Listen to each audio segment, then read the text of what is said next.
cords which played over pulleys. It was not unlike a modern gymnasium. When the room had been cleared, there appeared a new figure upon the scene. This was a tall, thin person clad in black, with a gaunt and austere face. The aspect of the man made me shudder. His clothes were all shining with grease and mottled with stains. He bore himself with a slow and impressive dignity, as if he took command of all things from the instant of his entrance. In spite of his rude appearance and sordid dress, it was now his business, his room, his to command. He carried a coil of light ropes over his left forearm. The lady looked him up and down with a searching glance, but her expression was unchanged. It was confident, even defiant. But it was very different with the priest. His face was ghastly white, and I saw the moisture glisten and run on his high, sloping forehead. He threw up his hands in prayer, and he stooped continually to mutter frantic words in the lady's ear. The man in black now advanced, and taking one of the cords from his left arm, he bound the woman's hands together. She held them meekly toward him as he did so.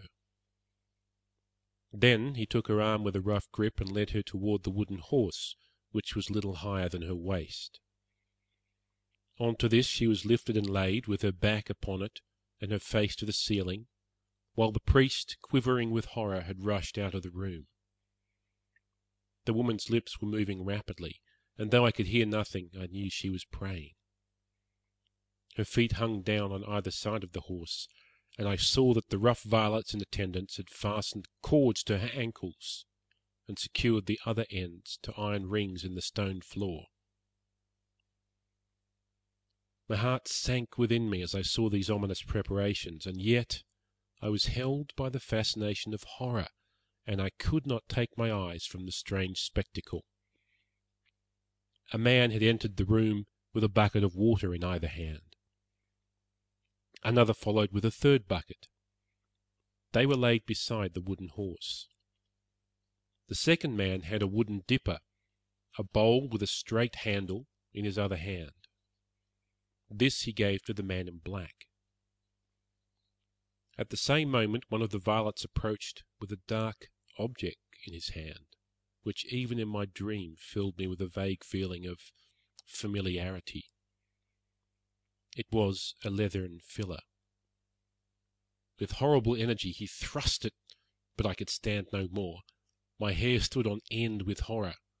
I writhed, I struggled, I broke through the bonds of sleep, and I burst with a shriek into my own life, and found myself lying shivering with terror in the huge library, with the moonlight flooding through the window, and throwing strange silver and black traceries upon the opposite wall. Ah, what a blessed relief to feel that I was back in the 19th century, back out of that medieval vault, into a world where men had human hearts within their bosoms. I sat up upon my couch, trembling in every limb, my mind divided between thankfulness and horror. To think that such things were ever done, that they could be done without God striking the villains dead. Was it all a fantasy, or did it really stand for something which happened in the black, cruel days of the world's history? I sank my throbbing head upon my shaking hands. And then suddenly my heart seemed to stand still in my bosom, and I could not even scream, so great was my terror. Something was advancing toward me through the darkness of the room. It's a horror coming upon a horror which breaks a man's spirit. I could not reason, I could not pray, I could only sit like a frozen image and glare at the dark figure which was coming down the great room, and then it moved out into the white lane of moonlight, and I breathed once more. It was Dacre, and his face showed me that he was as frightened as myself. "Was that you? For God's sake, what's the matter?" he asked in a husky voice. "Ah, Dacre, I'm glad to see you. I've been down into hell. It was dreadful." "Then it was you who screamed?" "I dare say it was." "It rang through the house. The servants are all terrified." He struck a match and lit the lamp. "I think we may get the fire to burn up again," he added, throwing some logs upon the embers. "Good God, my dear chap, how white you are! You look as if you had seen a ghost." "So I have. Several ghosts." "The leather funnel has acted, then." "I wouldn't sleep near the infernal thing again for all the money you could offer me." Dacre chuckled. "I expected you would have a lively night of it," said he. "You took it out of me in return, for that scream of yours wasn't a very pleasant sound at 2 in the morning. I suppose from what you say that you've seen the whole dreadful business." "What dreadful business?" "The torture of the water. The extraordinary question, as it was called in the genial days of Le Roi Soleil. Did you stand it out to the end?" "No, thank God. I awoke before it really began." "Ah, it's just as well for you. I held out till the 3rd bucket. Well, it's an old story, and they're all in their graves now anyhow, so what does it matter how they got there? I suppose that you have no idea what it was that you have seen?" "The torture of some criminal. She must have been a terrible malefactor indeed, if her crimes are in proportion to her penalty." "Well, we have that small consolation," said Dacre, wrapping his dressing gown around him and crouching closer to the fire. "They were in proportion to her penalty. That is to say, if I am correct in the lady's identity." "How could you possibly know her identity?" For answer, Dacre took down an old vellum-covered volume on the shelf. "Just listen to this," said he. "It is in the French of the 17th century, but I will give a rough translation as I go. You will judge for yourself whether I have solved the riddle or not. The prisoner was brought before the Grand Chambers and Tournelle of Parliament, sitting as a court of justice, charged with the murder of Master Dreux Abray, her father, and of her 2 brothers, Monsieur d'Aubray, one being civil servant, and the other a councillor of Parliament. In person it seemed hard to believe that she had really done such wicked deeds, for she was of a mild appearance and of short stature, with a fair skin and blue eyes.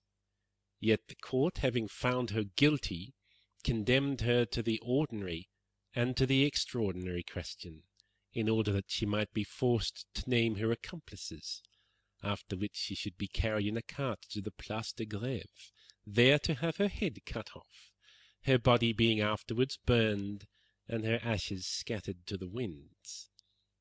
The date of this entry is July 16, 1676.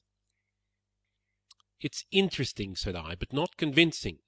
How do you prove the 2 women to be the same?" "I am coming to that. The narrative goes on to tell of the woman's behaviour when questioned. When the executioner approached her, she recognized him by the cords which he held in his hands, and she at once held her own hands out to him, looking at him from head to foot without uttering a word. How's that?" "Yes, it was so." "She gazed without wincing upon the wooden horse and rings which had twisted so many limbs and caused so many shrieks of agony. When her eyes fell upon the 3 pails of water, which were all ready for her, she said with a smile, 'All the water must have been brought here for the purpose of drowning me, monsieur. You have no idea, I trust, of making a person of my small stature swallow it all.' Shall I read the details of the torture?" "No, for heaven's sake, don't."